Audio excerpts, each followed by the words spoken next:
আপনারা শুনেছেন কোন তানিয়া পারভিন বলে কোন আদিবাসী সে এসটি হতে পারে, কোন মজুমদার এসটি হতে পারে? আপনার ভাবতে অবাক লাগবে। তাহলে আপনি যে এসটি হিসেবে পরিচয় দেন, মজুমদারে যদি এসটি হয়ে যায় আর পারভিন সুলতানা যদি এসটি হয়ে যায়, তাহলে আপনি সবাইকে এসটি করে দিন। আমাদের এসটির দরকার নেই, সবাইকে এসটি করে দিন। এইরকম লড়াই যখন আমরা করার চেষ্টা করেছি, তারপর আজকে বাধ্য হয়ে হাইকোর্ট যখন 2 থাপ্পড় দিয়েছে, রাজ্য সরকারকে বলার চেষ্টা করেছে যে একটি পচা আপেল যদি আপনার রাজ্যে জন্মায়, যে একটা পচা আপেল যদি থাকে, তার দায় কিন্তু রাজ্য সরকারের। আর যারা এসডিওরা যারা সার্টিফিকেট বিলি করছেন, যারা সার্টিফিকেট ইস্যুইং অথরিটি, তাদেরকে বলেছে কি হাইকোর্ট বলেছে তার দায় আপনাকে নিতে হবে। আপনি যদি কোনো ক্রমে ভুল করেন, তার দায় আপনার উপরে বর্তাবে এবং প্রয়োজন হলে বিভাগীয় তদন্ত হবে। এরপরে চিন্তা করতে শুরু করেছে। পরের দিন আপনারা অবাক হয় যে পরের দিন চিফ সেক্রেটারি, পশ্চিমবঙ্গ সরকারের চিফ সেক্রেটারি সব ডিআইকে ডিএমকে চিঠি দিয়ে জানাচ্ছে যে যতগুলো ফেক সার্টিফিকেট আপনাদের মনে হচ্ছে যারা কাস্টের সঙ্গে মিলছে না, আপনি ভাবতে পারেন মজুমদার লিখছে সান্তাল, সবটার সান্তাল।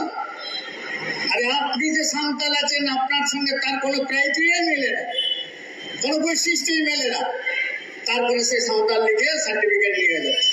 কিছুদিন আগে বলে সোশ্যাল মিডিয়াতে দেখবেন, কিছুদিন আগে এসসি সার্টিফিকেট বের করেছেন, আর বদর বুঝে দুয়ারে সরকারি এসটি সার্টিফিকেট নিয়ে নিয়েছে। আমরা সরকারকে বলতে চাই, আপনি যখন এর মুখে স্বীকার করেছেন যতগুলো সার্টিফিকেট হয়েছে সবগুলো আপনি ভেরিফিকেশন করুন এবং যথাযথ ব্যবস্থা করুন। এটা যেমন আমাদের প্রথম দাবি ছিল। আজকে হাইকোর্ট যখন থাপ্পড় দিয়েছে, যখন মুখ্যমন্ত্রী নিজে স্বীকার করছেন, তখন চড়বড় শুরু হয়ে গেছে। এসডিওরা বলছে না না না না না, তোমাদের সার্টিফিকেট আমি ইস্যু করবো না। ঠিক এই সময়ে আন্দোলন যখন আমাদের দুর্বার গতিতে চলছে, ঠিক সেই সময়ে মাহাতো কুর্মী সম্প্রদায়ের মানুষরা তারাও বলছে এসটি হবো আমরা। ভাবতে পারেন, আমরা তো বলিনি আপনারা এসটি হন না, অসুবিধা কোথায়? কিন্তু আপনি একটা জায়গায় ভুলে গেছেন, লুকুর কমিটি বলে একটা কমিটি তৈরি হয়েছে 1965।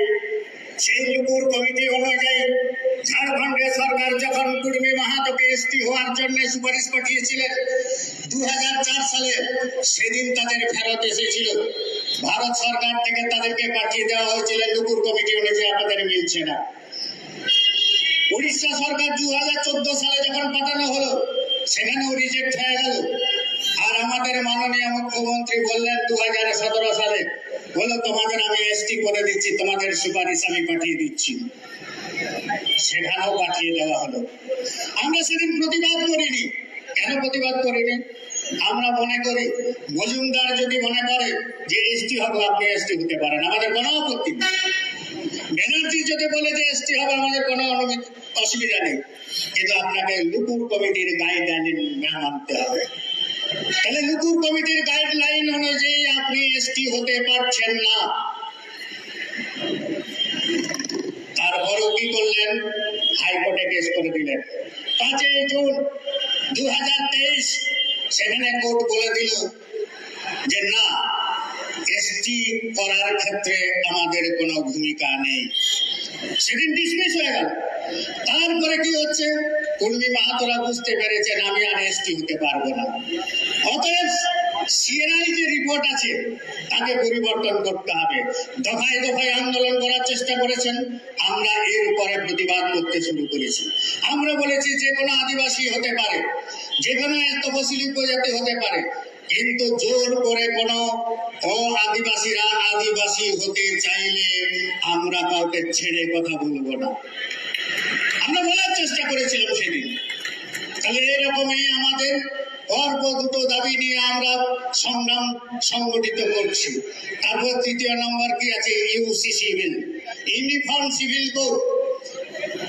এই ইউনিফর্ম সিভিল কোড মানে কি? আপনার একই ছাঁচে এক তলায় সবাইকে একসঙ্গে গা ভাসিয়ে দেওয়া। হিন্দু ম্যারেজ অ্যাক্ট আছে, যে হিন্দু ম্যারেজ অ্যাক্ট অনুযায়ী আপনার বিবাহ রীতি চলবে। কেন?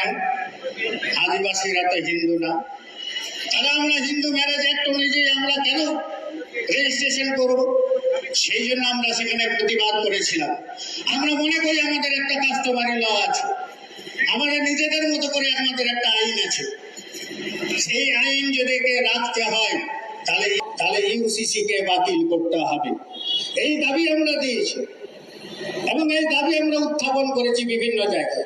আজকে গোটা পশ্চিমবঙ্গে দুর্বার গতিতে এই আন্দোলনগুলো চলছে এবং বিভিন্ন জায়গায় এই দাবি নেই আমরা এমএলএ এমপিদের কাছে আমরা যাচ্ছি। আমরা এছাড়াও কি বলেছি? আমরা বলেছি জঙ্গলমহল এরিয়াতে 5th শিডিউলের অন্তর্ভুক্ত করতে হবে। পেশা যে একটা আইন আছে, যে 2006 সালে যে গ্রাম সভা আছে, যে বনাধিকার আইন আছে, সেই বনাধিকারের যে গ্রাম সভাকে গুরুত্ব দেওয়ার কথা বলা আছে সেটা আপনাকে ইমপ্লিমেন্ট করতে হবে। 2023 সালে বন সংরক্ষণ একটা আইন নিয়ে চলে এলেন, কেন? অযোধ্যাকে ধ্বংস করতে পারছেন না বলে? কেন? আপনি দেউচা পাচামিকে অধিকার করতে পারছেন না বলে? না, আমরা সেদিন মেনে নেব না, আমরা বলেছি। আপনারা ভাবতে অবাক লাগবে, দেউচা পাচামিতে আমরা কিছুদিন আগে পরিদর্শনে গিয়েছিলাম। সেখানকার মানুষগুলো যারা গ্রাম সভার অধিবাসী তারা বলছে আমরা এখানে চাই না, খোলা মুখ আমরা চাই না। সেখানে যা ইম্প্যাক্ট আছে, সেখানকার একজন করে চাকরি, আপনার 3টে ভাই, আপনারা 3 জন আছেন, একজনকে চাকরি দিচ্ছেন, 2 জনকে বসিয়ে দিচ্ছে। আর কাদের নিচ্ছে জমি? এই জমি নিচ্ছে আপনার 10 কাঠা থাকতে পারে, 20 কাঠা থাকতে পারে, আমি কিন্তু 20 কাঠা নেব না, 10 কাঠা দিয়েই আপনাকে নিতে হবে। ভাবতে পারে, তাহলে বাদ বাকি জমিটা কি হবে? হ্যাঁ, জমি তাদেরই হবে, এখানে পাট্টা দেওয়া হবে তাদেরই। এক হাতে আপনি নেন জমিটা আর এক হাতে আমাদের দিয়ে দিন, তবে আপনি পাট্টা পাবেন, নাহলে পাট্টা পাবেন না। এইরকম একটা অরাজকতা চলছে, এইরকম একটা সাধারণ মানুষকে ভুলিয়ে নেওয়ার একটা চেষ্টা চলছে এবং বড় বড় চক্রান্ত এখানে ভিতরে ঢুকে আছে। কর্পোরেট দুনিয়ার যেগুলো লোক আছে তারা দেখবেন অযোধ্যাতে চলে গেছে, তারা বলছে জমি নিয়ে নেব। আর জমি নিতে কি অসুবিধা? আদিবাসীদের জমি, আমার এসটি সার্টিফিকেট বানিয়ে দাও। এরকম একটা পরিস্থিতির উপর দাঁড়িয়ে যখন আমরা আন্দোলন করছি, তখন কিন্তু আমাদের নামে বিভিন্ন মানুষের নামে কেস দেওয়া হচ্ছে। এছাড়াও আমাদের বলেছি যে সাঁওতাল মিডিয়ামে আমাদের স্কুল চলছে, সেই সাঁওতাল মিডিয়ামগুলো কিভাবে চলছে আপনারা সবাই জানেন। কোনোটা বই নেই, কোনোটা পরিকাঠামো নেই, কোনোখানে মাস্টার নেই, কোনো জায়গায় টিচার নেই, কিন্তু গড় গড় করে আদিবাসী সম্প্রদায়ের মানুষরা আমাদের অঞ্চিকির মাধ্যমে আমাদের পড়াশোনা করছে। হয় নাকি? বাংলা ভাষায় যদি একটা বই না পান, ইংরেজি ভাষায় ইংলিশ মিডিয়ামে যদি একটা বই না পান, আপনি চিৎকার করতে শুরু করবেন। কিন্তু আমাদের আদিবাসী সম্প্রদায়ের মানুষ সহজে কোনো কিছু বলতে পারে না, অনেক চিন্তা করেও কিছু বলে না। তাই আমরা বলছি, আমরা কোটি কয়েক কিছু মানুষ যারা এখনো জেলে ঘুমোচ্ছেন, তারা আপনারা আসুন এবং লড়াইয়ে সামিল হন, কারণ আমাদের আদিবাসী মানুষদের বাঁচাতে হবে। আর সবচেয়ে বড় কষ্ট কোথায় জানেন তো? ছোট্ট ছোট্ট যখন ছেলে মেয়েরা, আপনার আছে আমার আছে, সেই ছোট্ট ছোট্ট ছেলে মেয়েরা এখন 2 বছর ধরে করোনাতে হোস্টেলগুলো উঠিয়ে দেওয়া হয়েছে। কোন রাজ্যে বাস করছে কি জানি, ভগবান জানে। নেই রাজ্যের বাসিন্দা সব হোস্টেলগুলো তুলে দিয়েছে। কেন? টাকা আসছে না। পুরুলিয়াতে একটা ঘটনা আপনাদের বলি, বারবার সেখানে ডেপুটেশন আমরা গেছি, সেখানে আমরা বলার চেষ্টা করেছি যে হোস্টেলগুলো অন্তত যে ছেলে মেয়েগুলো হোস্টেল পাচ্ছে না তাদেরকে আমরা হোস্টেলে রাখুন, তারা পড়াশোনা করতে পারছে না। একটা ছেলের বাড়ি হচ্ছে পুরুলিয়া, হোস্টেল আছে বান্দোয়ানে। আপনি ভাবতে পারেন পুরুলিয়া থেকে বান্দোয়ানটা সে যাবে কি করে? তাহলে এরা বুঝতে পারছেন না। কিন্তু আমাদের নেতা মন্ত্রীরা জেগে ঘুমাচ্ছেন, তারা বলছেন আমাদের মাননীয় মুখ্যমন্ত্রী মানবিক মুখ। হ্যাঁ, আমিও স্বীকার করি মানবিক মুখ। তাহলে আপনার মানবিক মুখটা কোথায় গেল? এই বাচ্চা বাচ্চা ছেলেগুলো যখন ছেড়ে দিচ্ছে পড়াশোনা, আপনার বাড়ির তো ছেলেমেয়েরা পড়াশোনা করছে, আপনি তো প্রয়োজন হলে টাকা দিয়ে পড়াচ্ছেন, কিন্তু এই আদিবাসী ভাই বোনেরা শুধুমাত্র একটা হোস্টেলের অপেক্ষায় আছে। তাহলে সেদিন আপনি দেখবেন না? এইরকম বেশ কয়েকটা কথা নিয়ে, এই কয়েকটা বিষয় দাবি নিয়ে আমরা আমাদের আদিবাসী এমএলএদের কাছে যাচ্ছি এবং সেই এমএলএ এমপিরা আবার আমাদেরকে দেখে ওই পিছন দরজা দিয়ে পালিয়ে যাচ্ছে। ভাবতে পারেন। আমরা বলেছি আপনি শুনুন আমাদের কথা, আপনি কাজ করুন না করুন অনেক পরের ব্যাপার, কিন্তু আপনার শুনতেও খারাপ লাগছে। দুটো এমএলএ, একজন হচ্ছে সন্ধ্যা রানী, আমাদের কাছে খবর এসেছে পুরুলিয়া থেকে, তিনি ইন্টিমেশন নেননি, আর এখানে হচ্ছে বীরবাহা। মানে বুঝতে পারছি, তাহলে আপনাদের সিঁড়িতে তৈরি করা জমিতে হেঁটে হেঁটে উপরে উঠছেন, আর তিনি এখন এই সিঁড়িটাকেই ভুলে গেছেন। তাই আমাদের প্রতিবাদ ইউনাইটেড ফোরাম থেকে আমরা বলতে চাই, আগামী দিন এমন পদক্ষেপ আমরা গ্রহণ করব, সেদিন যদি আমাদের বুকের উপর দিয়ে গাড়ি চলে যায় তবু আমরা পিছু পা হব না। সেদিন কিন্তু আপনাকে ভাবতে হবে, এই আদিবাসীদের জন্য আপনাকে লড়াই করতে হবে। যদি আপনার মনে হয় আর যদি আপনার ক্ষমতা থেকে বুলডোজার চালিয়ে আমাদেরকে ঘুরিয়ে দিন, আমাদের রক্তবিন্দু শেষ পর্যন্ত কথা বলবে যে আগামী দিনে এই ইউনাইটেড ফোরামের তরফ থেকে যা যা কর্মসূচি হবে সবই আমরা গ্রহণ করব। প্রয়োজন হলে আগামী দিন এই সাধারণ মানুষগুলোকে আপনাকে টেনে হিচড়ে ওখান থেকে নিয়ে নিচে নামিয়ে দেবে।